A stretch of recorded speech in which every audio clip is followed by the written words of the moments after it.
안녕하십니까, 이진우입니다. 미국의 인터넷 쇼핑몰 아마존은 아마존 말고 다른 인터넷 쇼핑몰에서 아마존보다 더 싸게 파는 물건이 있으면 그 차액을 소비자에게 보상합니다. 이른바 최저가 보상제를 운영하고 있는데요. 이게 반독점법 위반이라는 이유로 최근에 기소를 당했습니다. 소비자한테 싸게 판다는데 왜 이게 법적으로 문제가 될 수 있는 건지, 또 혹시 아마존 이외에 다른 기업들도 이런 문제와 얽혀 있는 건 아닌 건지, 오늘은 이 내용을 좀 자세하게 들어보겠고요. CJCGV라고 하는 극장 체인이 최근에 영구 전환사채를 발행합니다. 이 영구 전환사채라는 건 어떤 구조로 되어 있는 상품인지, 기업들이 가끔 이런 걸 발행하는데 이런 걸 발행하는 이유는 뭔지, 혹시 재테크용 상품이 될 수는 있는 건지, 어떤 장단점이 있는지 살펴보겠습니다. 최근에 커피 원두 가격이 꽤 많이 올랐습니다. 원두 가격이 오르면 결국에는 우리가 마시는 커피 값에도 영향을 주게 될 텐데, 원두 가격이 얼마나 왜 올랐는지, 앞으로는 어떻게 될지 한번 살펴보죠. 6월 4일 금요일 손에 잡히는 경제, 광고 듣고 시작하겠습니다. 네, 경제 뉴스들 중요한 것들부터 챙겨 들어보겠습니다. 오늘은 안승찬 경제전문기자, 그리고 김현우 행복자산관리연구소장, 손에 잡히는 경제 박사훈 작가, 이렇게 세 분과 함께합니다. 어서 오십시오. 안녕하세요. 자, 안승찬 기자가 준비해온 소식부터 미국의 아마존과 관련한 소식인데, 네. 최저가 보장제를 아마존이 하는 게 불법이다. 이게 최저가 보장제면 그 어디 다른 곳에서도 아마존보다 싸게는 안 팝니다. 네. 그렇죠. 우리가 그렇게 파는 분이 있으면 우리가 가격을 더 낮추겠습니다. 그렇죠. 라고 하는 건데, 예. 얼마나 소비자 입장에서는 아마존이 고마워요. 그런데 이게 왜 반독점 위반 내지는 불법 소비자 이익 침해 이렇게 주장이 되는 겁니까? 그게 이제 이번 일에 이제 흥미로운 부분인데, 예. 이게 말씀하신 대로 이제 주로 우리나라 공정거래위원회도 그렇습니다만, 주로 이제 공정당국이 보는 게 지위나 뭐 지배적인 시장 지배력이나 뭐 이런 걸 이용해서 뭐 담합해서 가격을 올린다거나, 이제 그걸 이제 잡아내는 게 주로 일이잖아요. 예. 근데 이번에 워싱턴 DC 검찰이 아마존의 이 최저가 보장제에 대해서 반독점 위반 혐의가 있다, 이렇게 이제 기소를 했던 뉴스인데, 네. 공소장에 보면 이렇게 되어 있습니다. 아마존 때문에 모든 온라인 소매 시장에서 인위적인 가격 하한선이 형성이 됐다, 이렇게 되어 있어요. 그러니까 오히려 가격이 경쟁이 일어나지 않게 만들어서 소비자한테 피해를 입혔다, 이런 주장인데, 이게 왜 이러느냐? 이제 문제가 된 조항이, 아마존이 이제 판매 사업자 입장 업체들하고 계약을 할 때 네. 다른 플랫폼보다 더 싼 가격에, 다른 플랫폼에 좀 더 싼 가격에 내놓는 걸 금지한다, 이런 조항이 들어 있어요. 예. 근데 이게 왜 문제가 되느냐? 예를 들어서 아마존이랑 뭐 월마트가 경쟁한다. 그럼 월마트가 수수료를 굉장히 낮출 수가 있잖아요. 우리한테 많이 들어오세요, 우리한테 예. 싸게 파세요 하면, 이제 판매업자 입장에서는 똑같은 가격으로 해도 수수료가 싸니까 더 싼 가격으로 이제 월마트에서 팔 수가 있는 건데, 이제 아마존이 보기에 너희가 우리보다 더 싸게 팔았어? 그럼 계약이 해지될 수 있어. 이런 식으로 이제 강제를 한다는 거예요. 근데 판매업자 입자들 입장에서는 아마존이 워낙 지배적인 사업자니까, 아마존에서 쫓겨나면 우린 장사 못한다, 이런 식으로 생각이 드니까 다른 데서 수수료를 낮추건 어떻게 하더라도 무조건 아마존하고 똑같은 가격으로 맞춰준다. 그래서 그게 사실상 오히려 가격을 더 낮출 수 있는 걸 제한하는 효과가 있는 거 아니냐. 이게 이제 공정당국 논리고. 아마존한테 싸게 주라 이런 게 아니라, 네. 그 메시지를 받아들이는 납품업체들은 다른 곳에는 비싸게 납품해라라고 하는 압력으로 받아들인다는 거고요. 그런 거예요. 예를 들어서 이제 내가 반에서 1등 하려면 공부 열심히 해서 점수를 높여야 되는데, 공부 잘하는 애도 공부를 좀 못하게 방해해서 내가 1등하는 그런 전략 아니냐, 사실상. 전반적으로 그래서 가격이 오히려 올라간다. 네, 네, 가격 네. 경쟁을 못하니까 유통업체들끼리. 그래서 일종의 담합의 혐의가 있다, 이렇게 보는 것 같아요. 다른 나라들도 그럼 이런 거 많이 하는데, 아마존 말고도 우리나라도 마트들끼리 어디 동네 뭐 몇백 미터 반경에 어떤 마트든지 싸게 파는 데가 있으면 네. 갖고 오세요. 뭐 네. 저희가 차익 돌려드립니다. 이렇게 네. 하잖아요. 그러니까요. 이게 사실은 이번 게 처음 있는 일이 아니고 굉장히 예전부터 꽤 문제가 돼 왔었더라고요. 예. 유럽에서 특히 이거에 대해서 이제 문제 제기를 많이 했는데, 2013년에 영국하고 독일에서도 이제 유럽에서도 아마존이 사업을 하니까 예. 유럽의 아마존에 대해서 이 최저가 보장제가 똑같은 이유로 문제가 된다. 그래서 문제 제기를 했고 실제로 조사가 들어갔거든요. 그래서 그때 이제 아마존이 유럽에서 이 조항을 폐지를 했습니다. 예. 그러니까 그 이후에 조금 이제 눈치가 보였는지 미국에서도 지금은 이제 최저가 보장제 이런 용어를 안 쓰고 요즘은 공정 가격 책정 정책 이렇게 이름을 살짝 바꿨습니다만 좀 모호하네요. 어쨌든 내용은 비슷하더라고요. 저도 들어가서 보니까. 그래서 그런 건데 이 우리나라에서도 이거하고 비슷한 사례가 있어서 작년에 왜 이제 요기요라고 하는 배달 앱 업체에 네. 대해서 이제 이 업체가 최저가 보장제를 실시했는데 그거에 대해서 작년에 공정거래위원회에서 4억 6천만 원 과징금 제재한 적이 있었거든요. 근데 이 요기요 사례가 굉장히 좀 특이합니다. 왜냐하면 아마존은 이제 워낙 지배적인 사업자라는 걸 우리가 다 아니까 네. 그럴 수 있겠다 하는데 이 요기요는 당시에 이 배달앱 시장에서 1등은 배달의 민족, 2등이 요기요였는데 예. 요기요의 시장 점유율이 한 26.7% 정도였어요. 2등이었는데 그렇죠.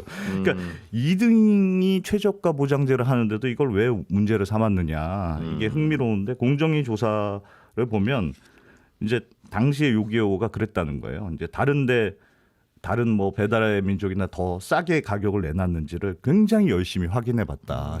실제로 뭐 미스터리 콜 그래서 내가 소비자인 척 몰래 전화해서 얼마 더 싸게 안 됩니까 이런 것도 물어보고 해서 실제로 적발이 되면 바로 계약을 해지하는 네. 그런 사례들이 굉장히 다수 나왔다는 거예요. 예. 근데 쫓겨나는 가맹점 입장에서는 어쨌든 26% 정도의 판매처를 잊어버린 셈 아니냐. 이게 이제 공정위의 판단입니다. 왜냐하면 당시에 배달앱 그 소비자들에서 배달앱 사용 패턴을 보니까 예.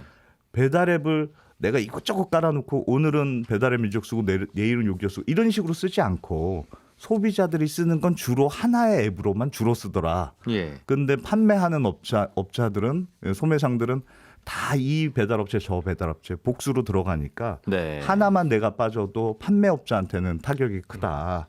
그렇게 판단을 했더라고요. 그래서 이 결국은 1등 사업자가 아니더라도 어쨌든 지배적인 위치가 있고 지배력이 있고 지위가 있고 그 지위 때문에 가불관계가 형성이 되니까 지위를 이용한 부당 강요 행위다. 뭐 그렇게 야, 뭐 알겠어요. 어떻게 보면 이게 그렇게 보일 수는 있으나 결국은 네. 우리의 가치 판단은 네, 마트와 납품업체들끼리 서로 무슨 일을 하든 네, 어떤 대화가 오가든 결국 소비자한테 저렴한 가격으로 나오면 괜찮은 거 아닙니까? 그렇죠. 그런데 예를 들면 마트가 어떤 회사한테 가서 아니 왜 우리한테는 1,000원에 납품하면서 저기는 900원에 납품합니까? 저기 그러니까 더 싸게 팔잖아요. 라고 항의하는 건 네, 우리한테도 싸게 주세요라는 의미일 텐데 네.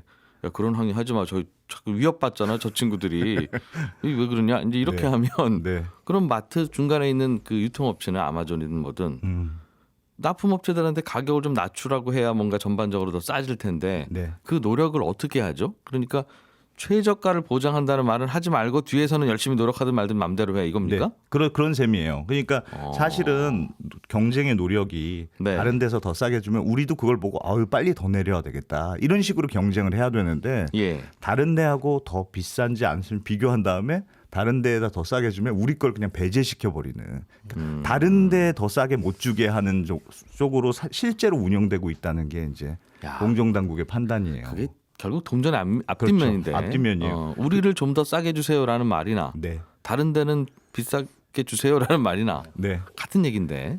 그러니까 이게 야. 굉장히 애매하던데 예를 들면 그런 거 있어요.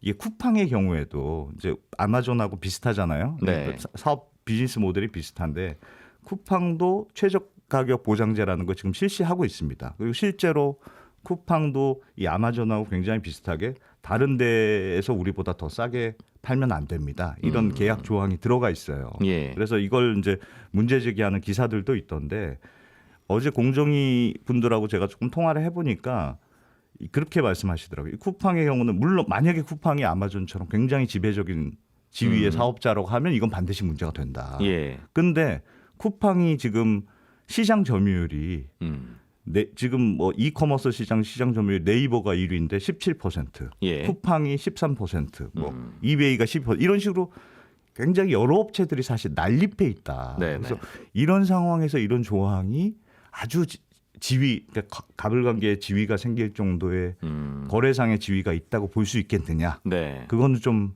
애매하다. 그러게요. 한 20%는 넘어야 그래도 조금 타격을 입힌. 난 꼭 들어가고 싶은데 넌 안 된다. 네. 쫓아낼 수 있는 그런 형성이 되는 거 아니냐. 이렇게 또 설명하시더라고요. 그래서 이거는 정답이 있는 문제라기보다는 어떤 환경에 놓여 있느냐에 따라서 판단이 좀 그러게요. 달라지는 어떻게 게 할 때 아닌가. 결국 소비자에게 최종적으로 싼 가격이 갈 거냐는 네. 설명하는 방식이나 보는 시각에 따라서 좀 다를 것도 그렇습니다. 같아요. 네.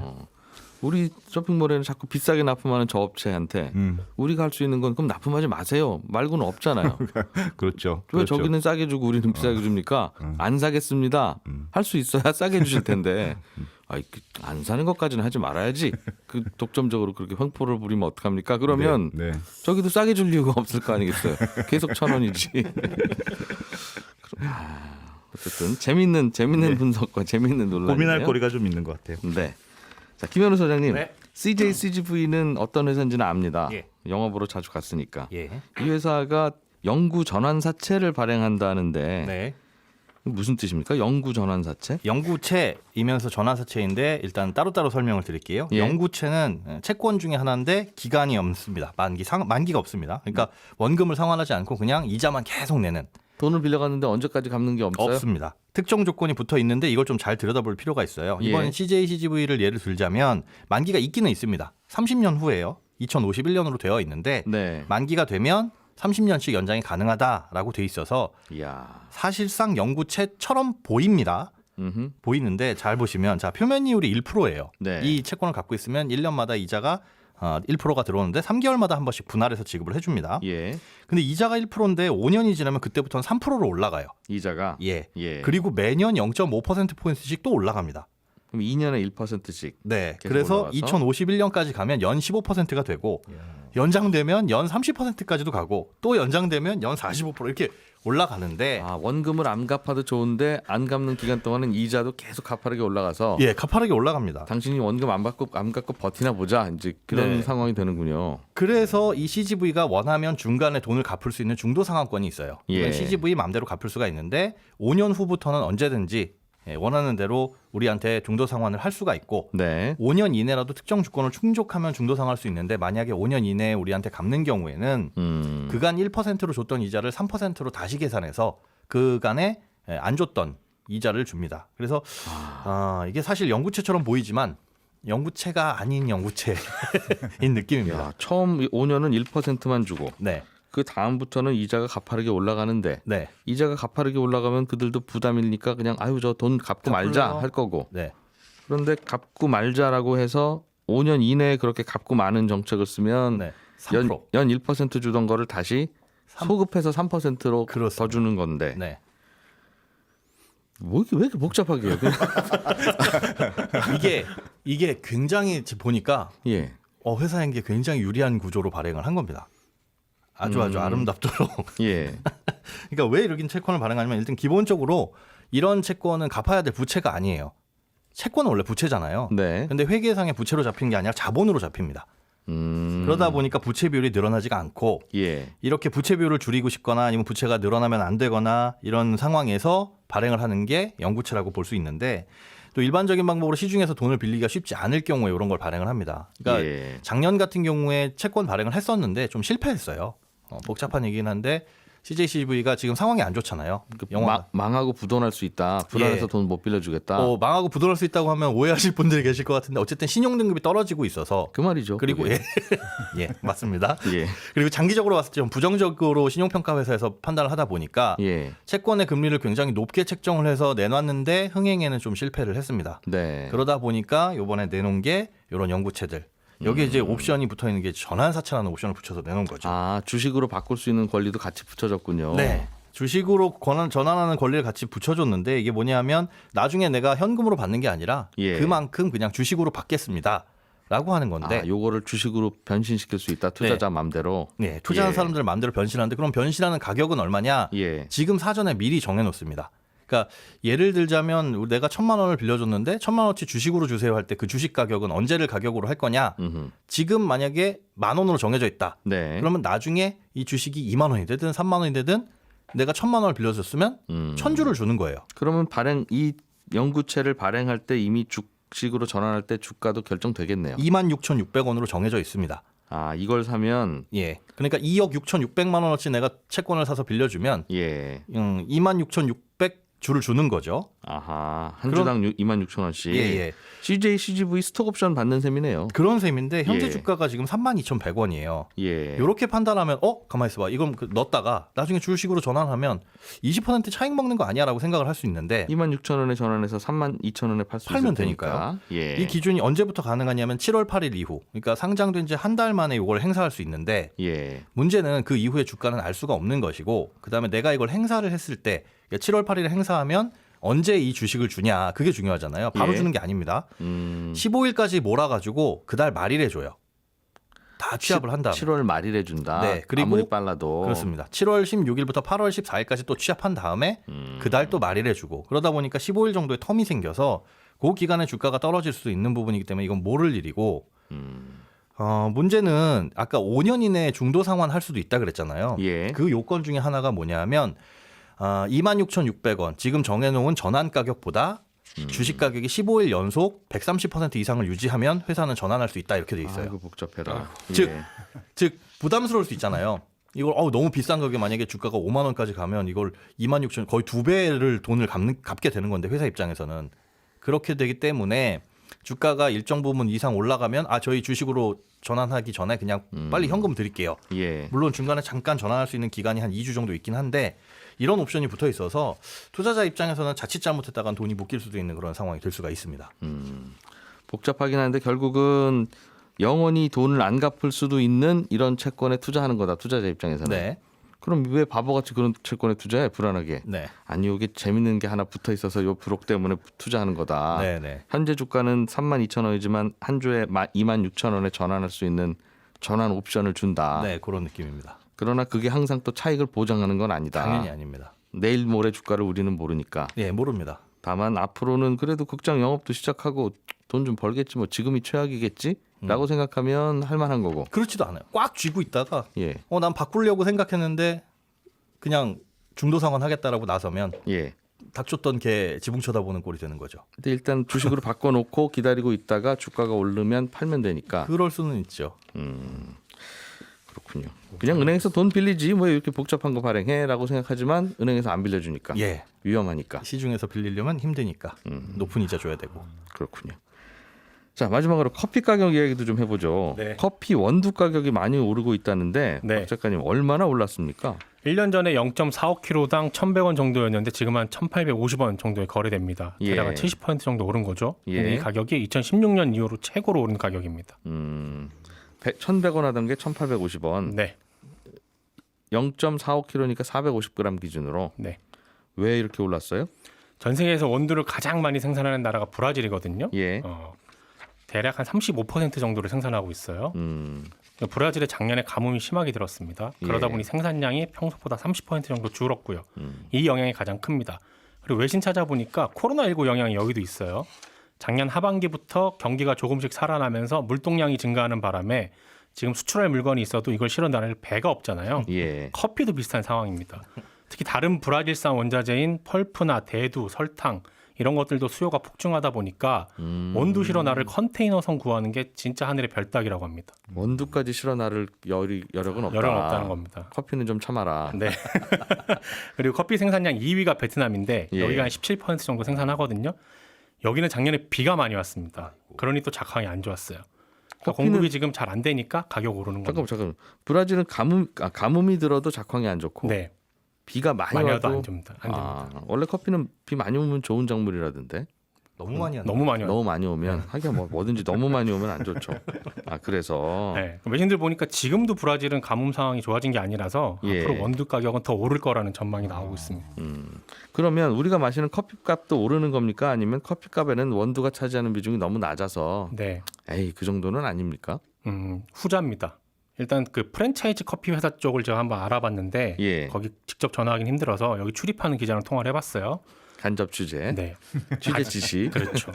예. 아직까지는 전 세계적으로 가격이 오르기 전에 원두를 미리 많이 사놨기 때문에 재고가 남아 있어서 가격을 안 올리고 있는 건데 예.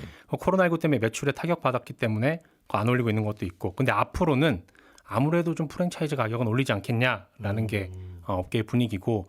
그럼 동네에서 장사하시는 분들은 어떤가 궁금해서 한 두 분하고 통화를 해봤는데 예. 여기도 지금은 재고가 조금 남아있기 때문에 아직은 안 올리고 있다. 근데 지금 들어오는 원두부터는 가격이 올라간다. 대략 한 30% 정도 오른 가격에 구매를 할 것 같다. 6월 말에서 7월 달부터는 오른 가격에 이제 들어온다. 근데 가격을 올릴 것 같지는 않다. 왜냐하면 원두가 커피 가격에서 차지하는 비중이 그렇게 큰 건 아니랍니다. 어느 정도? 대략 어제 들었던 걸로는 1,000원짜리를 판매한다고 했을 때 커피 1,000원짜리? 네, 1,000원짜리에서 원두를 이렇게 좀 싼 걸 쓸 테니까 그거는 예. 대략 한 100원? 100원 아래 정도입니다. 오히려 커피 가격은 부대 비용이 더. 한 1, 200원 정도의 원가 부담은 있을 수 있는 것 같은데 그럼 그렇죠. 원두가 올라가면. 그래서 어제 얘기했던 사장님은 30% 오른다고 해서 예. 저희가 이거 100원, 200원 못 올립니다. 왜요? 올리면요 동네 장사는 타격이 커요. 100원, 200원에. 하게 올릴 수 있었으면 벌써 올렸겠죠. 그렇습니다. 커피 원두값이 오르든 안 오르든 그렇죠. 그거 소비자가 기꺼이 낼 것 같으면 커피 원두값과 무관하게 올리는 네. 건데. 오히려 더 걱정은 원두 공급량이 달려서 못 구할까 봐가 걱정인 거예요. 지금은 오히려 아하. 비싼 가격이라도 주고 30% 오른 거 주고 살 수 있는데 예. 못 구하면 어쩌지? 근데 이게 공급량이 달리게 되면 결국 예. 가격은 더 오르게 되거든요. 그렇게 그렇겠죠. 되면 또 고민이 시작되죠. 그렇겠죠. 모자라면 원두 수입해서 파는 분은 많이 올릴 수 있겠네요. 그럴 수 있는 거죠. 자칫하면 커피 가게 문 닫아야 되니까. 그렇죠. 그래서 지금 브라질에서는 한 50% 올려서 팔아도 될까? 이런 얘기도 나오고 있다고 합니다. 필수품이 돼서요, 그죠? 네. 김현우 소장, 박세훈 작가, 안승찬 기자 세 분과 함께했습니다. 오늘 아침 시간은 여기서 마치고요. 11시 5분에 이어지는 손경제 플러스에서는 여행업계 이야기 좀 들어봅니다. 이진우였습니다.